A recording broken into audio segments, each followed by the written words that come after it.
श्री स्वामी समर्थ. मित्रांनो, तुम्हाला माहीत आहे का की नशिबाचे लिखाण कधीच सुटत नाही. जे तुमच्या नशिबात लिहिले आहे ते व्हायचेच आहे. लाखो वेळा प्रयत्न करूनही तुम्ही ते बदलू शकत नाही. चला हे जाणून घेऊया एका पंडित आणि यमदूताच्या कथेतून. एका गावात एक विद्वान राहत होता. तिथून अनेक मैल दूर दुसऱ्या एका गावात त्याचा एक जुना मित्र होता, जो लहानपणापासून मुका आणि अपंग होता. पण तो पंडितांचा खूप चांगला मित्र होता. अनेक दिवशी पंडिताला आपल्या मित्राची आठवण आली आणि तो त्याला भेटायला निघाला. पंडित एकटाच चालत असताना वाटेत एक व्यक्ती भेटली. ती व्यक्ती पंडित यांच्यासोबत चालू लागली. पंडिताने विचार केला की आपण दोघे बोलत जाऊया, रस्ता लवकर पार केला जाईल. पंडितांनी त्या व्यक्तीला त्यांचे नाव विचारले असता त्याने त्याचे नाव महाकाल सांगितले. नाव ऐकून पंडितांना थोडं अस्ताव्यस्त वाटलं, पण कुणाच्या नावाबाबत प्रश्न विचारणं पंडितांना योग्य वाटलं नाही. वाटेत एक गाव आलं. त्या व्यक्तीने पंडित यांना सांगितले की तुम्ही पुढे जा, मला गावात काही काम आहे. ते काम पूर्ण झाल्यावर मी तुला भेटेन. असे बोलून ती व्यक्ती त्या गावात गेली. काही वेळातच गावात एका मुलाचा नदीत बुडून मृत्यू झाल्याची बातमी पसरली. ही बातमी पसरताच ती व्यक्ती पंडित यांच्याकडे आली आणि पुन्हा चालू लागली. मग थोडं चालल्यावर अजून एक गाव दिसलं. पंडिताला खूप भूक लागली होती. झाडाखाली बसून काहीतरी खाऊ लागला. तेव्हा ती व्यक्ती म्हणाली की मलाही या गावात काही काम आहे. जोपर्यंत तुम्ही फळ खात आहात तोपर्यंत मी कामावरून परत येतो. एवढे बोलून तो पुन्हा निघून गेला. तो गेल्यानंतर काही वेळातच गावात एका महिलेचा सर्पदंशाने मृत्यू झाल्याची बातमी पसरली. ही बातमी पसरताच ती व्यक्ती पुन्हा पंडित यांच्याकडे आली. ते दोघे पुन्हा चालू लागले. चालता चालता रात्र झाली. पुढच्या गावातल्या एका मंदिरात मुक्काम करून रात्र घालवून मग सकाळी पुढच्या प्रवासाला निघू असे पंडितांनी सांगितले. त्या व्यक्तीने पंडितांना विश्रांती घेण्यास सांगितले. दोघेही जवळच्या गावातील एका मंदिरात थांबले. मी काही काम करून परत येतो, पंडित आराम करू लागले. मग बातमी पसरली की गावातल्या काही घरांना आग लागली आणि ही आग इतकी भीषण होती की त्यात अनेक लोक मरण पावले. ही घटना घडल्यानंतर काही वेळातच ती व्यक्ती पुन्हा पंडित यांच्याकडे आली. आता पंडिताला काहीतरी गडबड वाटू लागली. पंडिताने विचार केला की महाकाल जेव्हा काही कामासाठी जातात तेव्हा तिथे काही अप्रिय घटना घडते. पण रात्री पंडित त्याला काहीच बोलले नाहीत. सकाळी दोघे पुन्हा आपल्या आपल्या मुक्कामासाठी निघाले. आदल्या दिवशीची सगळी घटना पंडिताच्या मनात घोळत होती. पंडितांनी महाकालला विचारले की तुम्ही जिथे जाल तिथे काही अनुचित गोष्टी घडतात असे का म्हणून. महाकालने उत्तर दिले की तो यमदूत आहे आणि ज्याचे वय संपले तो त्यांना मारायला येतो. पंडित तर त्याच गोष्टीवर भीती व्यक्त करत म्हणाले की तुम्ही खरेच यमदूत असाल तर आता कोण मरणार आहे ते सांगा. महाकालने उत्तर दिले की पुढचा मृत्यू तुझ्या त्याच मित्राचा होणार आहे ज्याला तू भेटणार आहेस आणि त्याचा मृत्यू तुझ्यामुळेच होणार आहे. हे ऐकून पंडित घाबरले आणि विचार केला की जर तो खरोखरच यमदूत असेल तर त्याचे म्हणणे खरे असेल. त्यामुळे तो त्याच्या मित्राला न भेटता परत आला तर बरे होईल. किमान तो त्याच्या मित्राच्या मृत्यूचे कारण ठरणार नाही. म्हणूनच महाकाल म्हणाले की तुम्ही ज्याचा विचार करत आहात त्यातून काहीही होणार नाही, कारण ते धोरण आहे आणि धोरण कोणीही टाळू शकत नाही. आता पंडिताची खात्री पटली होती की तो सामान्य माणूस असू शकत नाही जो त्याचे मन जाणू शकतो. तर तो खरोखर यमदूतच होता. तरीही पंडिताने ठरवले की मित्राला न भेटताच परत जायचे. असा विचार करत तो मागे वळला आणि आपल्या गावाकडे चालू लागला. पण पंडिताच्या मित्राने त्याला पाहिले होते आणि इथे येऊनही पंडित भेटल्याशिवाय का परत जात आहेत हे त्याला समजले नाही. लहानपणापासून मुका असल्याने मागून हाक मारून पंडितांना आवाज ऐकू नव्हते. तो पंडिताच्या मागे धावू लागला. मात्र अपंग असल्याने तो पंडित यांच्यापर्यंत पोहोचू शकले नाहीत. काही अंतर चालून गेल्यावर पंडितांना तहान लागली आणि ते पाणी पिण्यासाठी आणि विश्रांती घेण्यासाठी नदीजवळ थांबले. तेवढ्यात त्याला दिसले की त्यांचा मित्र सुसाट वेगाने त्यांच्या दिशेने येत आहे. कसा तरी एका पायावर सर्व शक्तीनिशी धावत आहे. तो आश्चर्यचकित झाला आणि त्याच्या मित्राकडे गेला.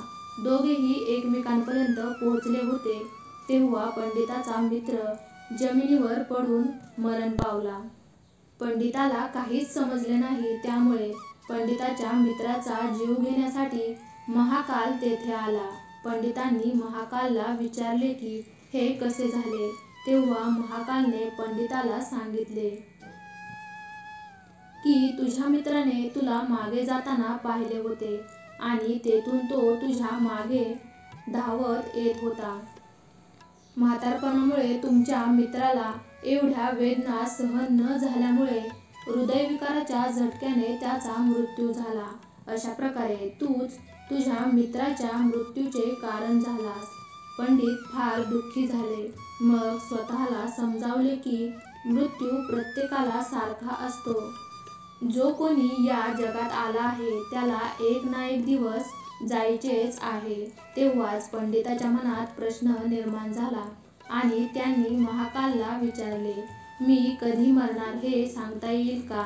महाकाल म्हणाले की हे जाणून घेणे कोणत्याही सामान्य व्यक्तीला योग्य नाही. पण तुम्ही शहाणे असल्यामुळे आणि प्रत्येकाचा मृत्यू निश्चित आहे हेही तुम्हाला समजले आहे.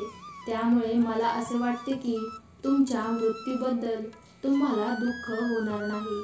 असे सांगून महाकालने पंडितांना सांगितले की 8 ते 6 महिन्यानंतर तुझा आजच दुसऱ्या राज्यात फाशी झाल्यामुळे मृत्यू होईल आणि फाशी स्वीकारशील. असे बोलून महाकाल तेथून निघून गेला. पंडित आणि आजूबाजूच्या गावकऱ्यांसोबत आपल्या मित्राचा अंत्यसंस्कार करून आपल्या गावाकडे निघाले. पंडित जाणकार असले तरी त्याच्या मृत्यूची बातमी कळल्यावर पंडितजींना जरा भीती वाटली. पंडिताला वाटले की हे आपण राजाला सांगावे, कारण पंडित हा विद्वान होता. त्यामुळे त्याच्या राज्याचा राजाही पंडिताला ओळखत होता. पंडिताला पूर्ण विश्वास होता की राजा आणि त्याचे मंत्री मिळून काहीतरी मार्ग काढतील. पंडिताने सर्व काही राजाला सांगितले. राजाने आपल्या मंत्र्यांचा सल्ला घेतला.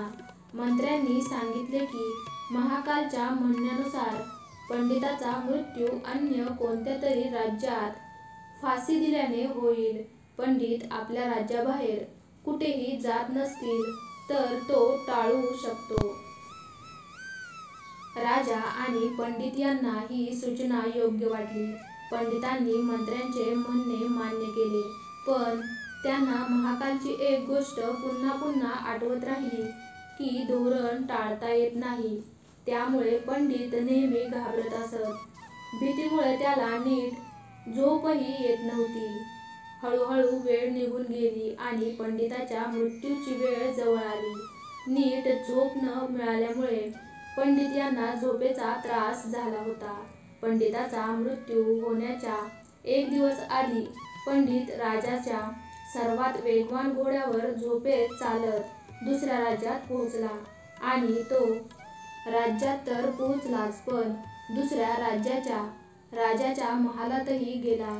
रात्रीचा शेवटचा प्रहार असल्याने सर्व सैनिक झोपले होते आणि अशा प्रकारे पंडित राजाच्या शयनकक्षात पोहोचला आणि राजा आणि राणी जिथे झोपले होते तिथेच ते झोपी गेले. सकाळ झाली आणि पंडित राणी शेजारी झोपलेला पाहून राजाला खूप राग आला. पंडिताला अटक करून दरबारात हजर करण्यात आले. पंडिताला काही कळत नव्हते. त्याला झोपेत चालण्याचे निदान केव्हा झाले हे त्याला कळले नाही.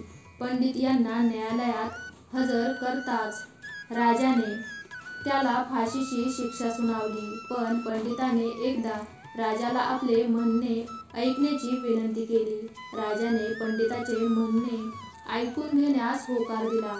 त्यानंतर पंडितांनी सर्व परिस्थिती कथन केली. यावर कोणाचाही विश्वास बसत नव्हता.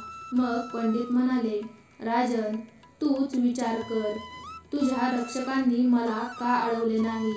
एक सामान्य माणूस राजाच्या शयनगृहापर्यंत कसा पोहोचू शकतो आणि राजाच्या सानिध्यात तो राणीच्या शेजारी कसा झोपेल? राजाला पंडिताचे म्हणणे योग्य वाटले. पंडित राजाची विचारपूस करण्यासाठी राजाने आपले सैनिक पाठवले तेव्हा ही बाब पक्की झाली. पण दुसऱ्या राज्याच्या राजाने पंडिताला आधीच फाशीची शिक्षा सुनावली होती. त्यामुळे पंडिताला फाशी दिली नाही तर राजाच्या विधानाचा अवमान होईल. फाशी झाली तर पंडित नाहक मरतील. यावर राज्याच्या मंत्र्याने महाराज पंडितांना कच्च्या सुती धाग्याने फाशी द्या असे सांगितले. अशा रीतीने तुमच्या विधानाचे मूल्यही राहील आणि पंडित मरणार नाहीत. राजाला ही सूचना आवडली आणि मरणातून वाचल्याचा आनंद पंडितालाही झाला. पंडितासाठी कच्च्या धाग्याचा सूत बनवला होता. नियमानुसार पंडिताला फाशी देण्यात आली. अशा रीतीने राजाच्या शब्दाला मान मिळेल आणि पंडिताचाही उद्धार होईल याचा सर्वांना आनंद झाला. पंडितालाही पूर्ण विश्वास होता की आपण मृत्यू टाळला होता.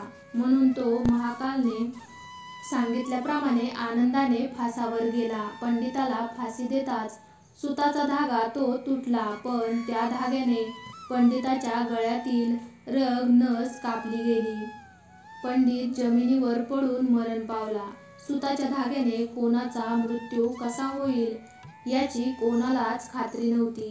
पण तसे झाले. धोरणाने आपले काम केले आणि पंडित यांचे निधन झाले. आपण काहीही करू शकतो. नशिबाचे लिखाण कधीच पुसता येत नाही. म्हणूनच भविष्य जाणून घेण्याची क्षमता देवाने कोणालाही दिलेली नाही. तुम्हीच विचार करा की जर त्या पंडिताला त्याचे भविष्य माहीत नसते तर त्याने आपले आयुष्य चांगले जगले असते. आणि घाबरून न जाता तर मित्रांनो, तुमच्या आयुष्यातील भविष्याची चिंता न करता तुम्ही सर्वजण तुमचे वर्तमान चांगले जगा. कारण जे नशिबात लिहिले आहे ते घडणारच आहे. ते कोणीही पुसून टाकू शकत नाही. आशा आहे तुम्हाला आजचा हा व्हिडिओ आवडला असेल.